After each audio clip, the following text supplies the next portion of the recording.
everyone, and welcome to episode 37 of CoolTalk podcast. سلام، خوش اومدید به اپیزود 37 از پادکست CoolTalk. Here we are with a new episode. As you guys can see, we are here at انبارپنیر. Hell of a place. This place is awesome.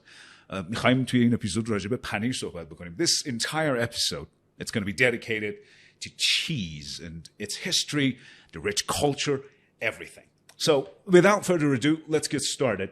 I'm going to briefly introduce the topic of cheese and its history. That's actually the first thing we're going to do. Now, the actual time and place of the origin of cheese and cheese making is unknown.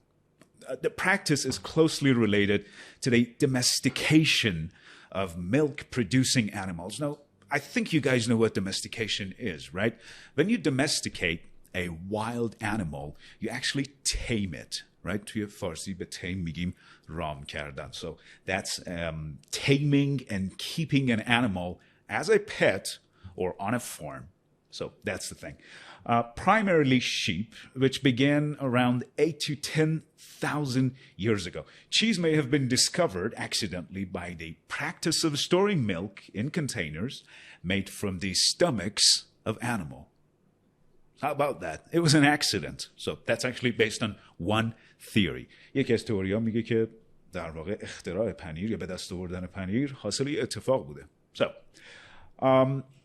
rennet, which is an enzyme found in the stomach of some animals, would cause the milk to coagulate. Well, that's a fancy word. Coagulate means of a fluid, especially blood or milk. It changes to a solid or semi-solid state. In Persian, we say dalame shudan, right? So that's actually what that enzyme does, rennet. توی فارسی بهش میگیم مایه پنیر. Yeah, that's what we say. So anyway, separating into curds and whey. ورزشکارا میدونن whey چیه، خیلی ها شنیدن اینو. And whey, the watery part of milk that remains after the formation of curds. So it gets separated into curds. When you add that enzyme to milk, it gets separated into curds and whey, which is the watery part of milk that remains after the formation of curds. All right? اون شیرای دلمه شده رو بهشون میگیم curds. whey هم که میشد آب پنیر که باقی میمونه و بعد اون پروتئین وی رو هم ازش میگیرن. So still another scenario, here's another one. Still another scenario involved the addition of fruit juices to milk, which would result in curdling the milk using the acid in the fruit juice. So this is pretty much the process of cheese making. So some theories say that it was just an accident. Some others believe that humans somehow they learned to do this and there was no accident involved. Anyway, حالا بیاییم راجع به جایی که امروز هستیم. انبار پنیر.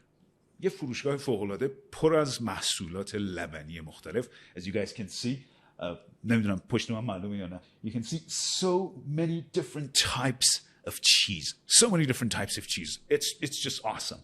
Now, I'm just going to give you guys some details and information regarding انبار پنیر. بچه‌ها اینو برای من فرمال نوشتن اما من این ذره خودمونی تر میخونمش. انبار پنیر. جایی که با تکیه بر 3 نسل تجربه خانوادگی و 20 سال پس از تولد کارخانه دوریمپود که میشه همون برند تجاری کالین به دنیا آمده. فروشگاه انبار پنیر در تابستان 1401 با هدف تمرکز روی محصولات خاص و همچنین عرضه مستقیم این محصولات به مشتریان به وجود اومد تا حس ارائه محصولات بهتر و خدمات حرفه‌ای‌تر رو به خریداران ارائه دهد. انبار پنیر لاین پریمیوم برند تجاری کالینه. So that's important. That's the premium line. So you can find all those premium products here. It's awesome. تو این فروشگاه میتونید انواع پنیرهای طبیعی رو پیدا کنید. ضمن اینکه محصولاتی مثل شکلات، مربا، ترشی، انواع محصولات پروتئینی، سس، روغن و هر چیز دیگه‌ای که فکرشو بکنید اینجا به فروش میرسه. برای خرید انواع پنیر به انبار پنیر سر بزنید and enjoy. آدرس مجتمع اسپانسر، واحد تجاری پلاک 44 فروشگاه انبار پنیر. اسپانسر این اپیزود از پادکست CoolTalk، شرکت کالین، فروشگاه انبار پنیر.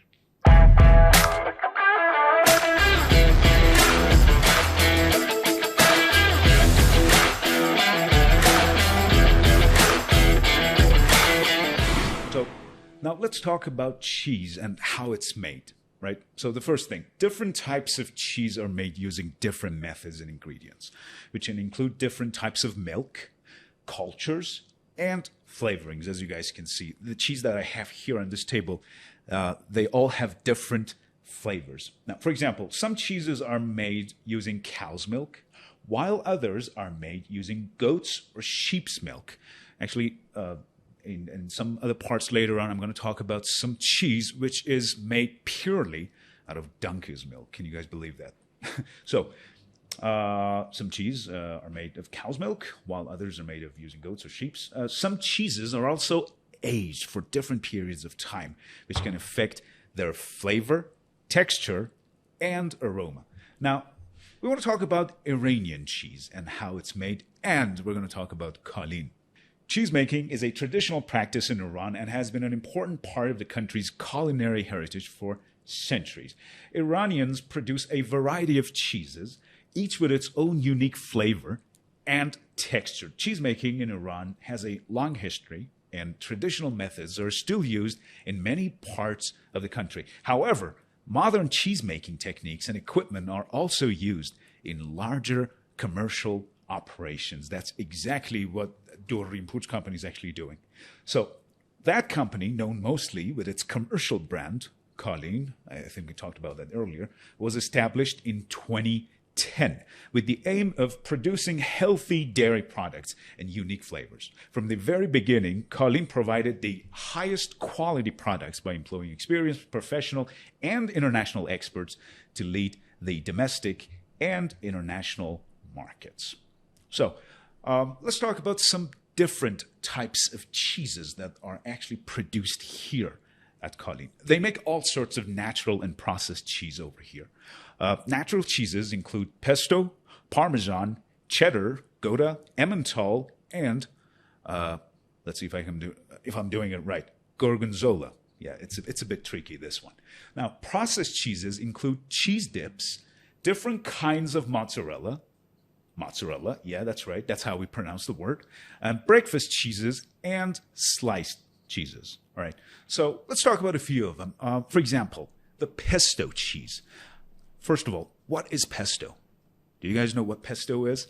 It's an Italian sauce, right? As the word suggests, it's an Italian sauce of crushed basil leaves, pine nuts, garlic, Parmesan cheese, and olive oil, typically served with pasta. So that's what pesto is. Pesto is some kind of sauce, all right? So what is pesto cheese? Well, it's some kind of cheese that has pesto in it. اگه بخوایم به فارسی بگیم این تیکه رو، پنیر پستو از شیر پاستوریزه حاوی عصاره سیر، گارلیک و ریحان تهیه میشه، بیزل. رنگ سبز از رنگدانه‌های موجود در برگ‌های ریحان به وجود میاد که به پنیر اضافه میشه. پنیر پستو سرشار از مواد مفیدی مثل کلسیم، پروتئین، فسفر و ویتامین‌های دیگر و همچنین پنیر پستو هضمی آسان و بافتی سبک داره و همچنین خامه‌ایه بافت پنیر پستو. پنیر پستو کالین روی غذاهای مختلف مثل ساندویچ، تنقلات، نون توست، روی همه اینا کاملا ذوب میشه و به راحتی میتونید اون رو با روغن زیتون مخلوط کنید و با پاستا یا لازانیا سروش بکنید. Okay, so that's one. Pesto cheese. Now let's talk about the other one. Smoked cheese. They have some smoked cheese right over there in that fridge. Smoked cheese is any cheese that has been cured with smoke from a fire. See, that's where the flavor comes from. Smoking technique works well with both soft and hard cheeses, imparting a dark, smoky flavor that can enhance the quality of the cheese as well as any dish to which it's added. تو فارسی میگیم پنیر دودی، بهش میگن پنیر مدادی. توی کالین اینجا بهش میگن پنیر مدادی دودی یا پنیر رشته‌ای دودی. سطح رویش نسبتاً خشکه، اما داخلش یه بافت نرم و لذیذ داره. رنگ این پنیر قهوه‌ای طلاییه و طعمش هم دودی ملایمه. پنیر دودی کالین طعم دهنده‌های طبیعی مثل چوب با در واقع دود چوب دودی میشه و برش‌های نازکی از پنیر دودی در کنار ژامبون گوشت در یک ساندویچ و طعمش فوق‌العاده میشه. یکی دیگه از موارد مصرفش استفاده از اون به عنوان پنیر مزه است. یه طعم بسیار خاص و لذیذ رو ایجاد میکنه و عنوان طعم دهنده توی انواع سالادها، فست فود، پیتزا، بوریتو، برگرز, everything. So it's a hell of a cheese. I actually tried it And it's actually pretty good. I loved it. I loved smoked cheese here. And, look at this. This is cheddar cheese. This big lump of cheese here. It's called cheddar cheese, the yellow one. And the cheddar cheese, it's a natural cheese that is relatively hard, off-white, or orange of coloring, different types of colorings, and sometimes sharp tasting. Cheddar originates from the English village of Cheddar in Somerset. That's actually where the name comes from. اسم دهکده است cheddar. یه پنیر طبیعی که از شیر گاو تولید میشه. طعمش نسبتاً شوره. خاستگاهش رو گفتیم، دهکده انگلیسی به اسم چدار توی سامرست. چدار یکی از پنیرهای قدیمیه. یکی از پنیرهای قدیمی انگلیسیه که از شیر گاو تهیه میشه و در دسته پنیرهای نیمه سخته. و رنگش هم که میبینید فکر کنم توی تصویر که زرد یا طلایی میشه گفت. میتونیم تو غذای مختلفی استفادهش بکنیم. cheeseburgers, sandwiches, different types of food, everything. It's awesome. Cheddar cheese is awesome. All right, now moving right along, I want to talk about something very interesting. You guys are quite familiar with ChatGPT, right? So I've been talking to ChatGPT quite recently, and I've been asking it some questions. So one of the questions I asked was, من از ChatGPT پرسیدم که 10 تا فکت فان راجع به پنیر به من بده. And it actually did. 10 تا فکت خیلی جالب به من داد راجع به پنیر و من همین رو چک کردم. They're all correct. Now, let's go over those facts one by one. It's going to be awesome. For example, the first one was cheese is one of the oldest foods in the world, with evidence of cheese making dating back over 7 to 10,000 years. Can you guys believe that? So if it was an accident, it happened around 7 to 10,000 years ago. The other one, the world's largest cheese wheel weighed over 57,000 pounds and was over 6 feet tall. Well, that was pretty big, right? And the other one, the most expensive cheese in the world. Oh, yeah. This is the one I actually mentioned in the beginning. اول پادکست راجع به این حرف زدیم. The most expensive cheese in the world is made from donkey milk and it costs over $600 per pound. یعنی تقریبا هر نیم کیلوگرم از این پنیر $600 قیمت داره. پنیری که از شیر Yeah, that's right. از شیر اولاغ تهیه میشه. I don't know that, but it's fun. Factor چهارم. Cheese is a great source of calcium, protein, and vitamin B12. Well, everybody knows that. The blue veins in blue cheese are actually the type of mold called penicillium. We got some blue cheese over there. Would you please give me that blue cheese? Yep, پنیر blue cheese. Yeah, we have different types of cheese here. And that one, yeah. Thank you. So I don't know if you guys can see this, but here it says the blue veins in blue cheese. These are the blue veins right here. And they are, it's a type of mold called Penicillium roqueforti, if I'm not mistaken, yeah. And the good thing is that it's edible. You can eat this. That's actually the fun part. You can eat all this mold here. So, the blue veins in blue cheese are actually a type of mold called Penicillium roqueforti. کپکاشو بهش میگیم Penicillium roqueforti. اینا بی خطرن چون ماینوتوکسینای مضر توش نداره.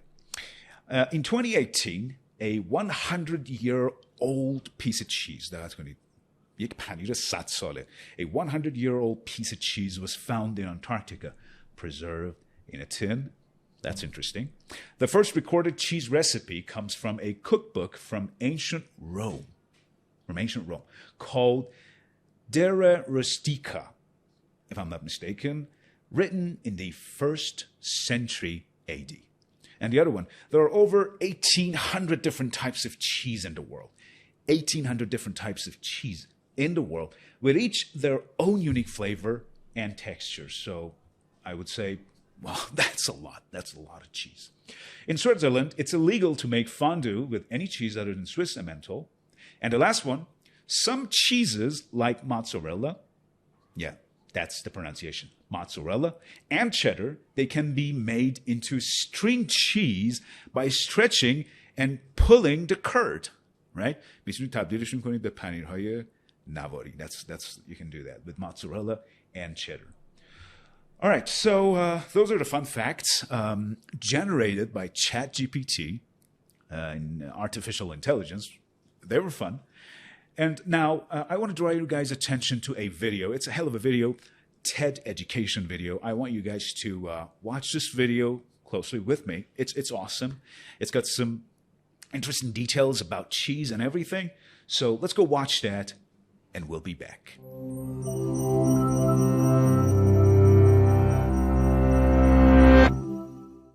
Before empires and royalty, before pottery and writing, before metal tools and weapons, there was cheese. As early as 8000 BCE, the earliest Neolithic farmers living in the Fertile Crescent began a legacy of cheese-making, almost as old as civilization itself. The rise of agriculture led to domesticated sheep and goats, which ancient farmers harvested for milk. But when left in warm conditions for several hours, that fresh milk began to sour. Its lactic acids caused proteins to coagulate, binding into soft clumps. Upon discovering this strange transformation, the farmers drained the remaining liquid, later named whey, and found the yellowish globs could be eaten fresh as a soft, spreadable meal. These clumps, or curds, became the building blocks of cheese, which would eventually be aged, pressed, ripened, and whizzed into a diverse cornucopia of dairy delights. The discovery of cheese gave Neolithic people an enormous survival advantage. Milk was rich with essential proteins, fats, and minerals, but it also contained high quantities of lactose, a sugar which is difficult to process for many ancient and modern stomachs. Cheese, however, could provide all of milk's advantages with much less lactose, and since it could be preserved and stockpiled, these essential nutrients could be eaten throughout scarce famines and long winters. Some 7th millennium BCE pottery fragments found in Turkey still contain telltale residues of the cheese and butter they held. By the end of the Bronze Age, cheese was a standard commodity in maritime trade throughout the eastern Mediterranean. In the densely populated city-states of Mesopotamia, cheese became a staple of culinary and religious life. Some of the earliest known writing includes administrative records of cheese quotas, listing a variety of cheeses for different rituals and populations across Mesopotamia. Records from nearby civilizations in Turkey also reference rennet. This animal byproduct, produced in the stomachs of certain mammals, can accelerate and control coagulation. Eventually, this sophisticated cheese-making tool spread around the globe, giving way to a wide variety of new, harder cheeses. And though some conservative food cultures rejected the dairy delicacy, many more embraced cheese and quickly added their own local flavors. Nomadic Mongolians used yak's milk to create hard, sun-dried wedges of buaslag. Egyptians enjoyed goat's milk cottage cheese, straining the whey with reed mats. In South Asia, milk was coagulated with a variety of food acids, such as lemon juice, vinegar, or yogurt, and then hung to dry into loaves of panir. This soft, mild cheese could be added to curries and sauces, or simply fried as a quick vegetarian dish. The Greeks produced bricks of salty, brined feta cheese, alongside a harder variety similar to today's pecorino romano. This grating cheese was produced in Sicily and used in dishes all across the Mediterranean. Under Roman rule, dry cheese, or caseus aridus, became an essential ration for the nearly 500,000 soldiers guarding the vast borders of the Roman Empire. And when the Western Roman Empire collapsed, cheesemaking continued to evolve in the manners that dotted the medieval European countryside. In the hundreds of Benedictine monasteries scattered across Europe, medieval monks experimented endlessly with different types of milk, cheesemaking practices, and aging processes that led to many of today's popular cheeses. Parmesan, Roquefort, Munster, and several Swiss types were all refined and perfected by these cheese-making clergymen. In the Alps, Swiss cheesemaking was particularly successful, producing a myriad of cow's milk cheeses. By the end of the 14th century, Alpine cheese from the Gruyere region of Switzerland had become so profitable that a neighboring state invaded the Gruyere highlands to take control of the growing cheese trade. Cheese remained popular through the Renaissance, and the Industrial Revolution took production out of the monastery and into machinery. Today, the world produces roughly 22 billion kilograms of cheese a year, shipped and consumed around the globe. But 10,000 years after its invention, local farms are still following in the footsteps of their Neolithic ancestors, handcrafting one of humanity's oldest and favorite foods.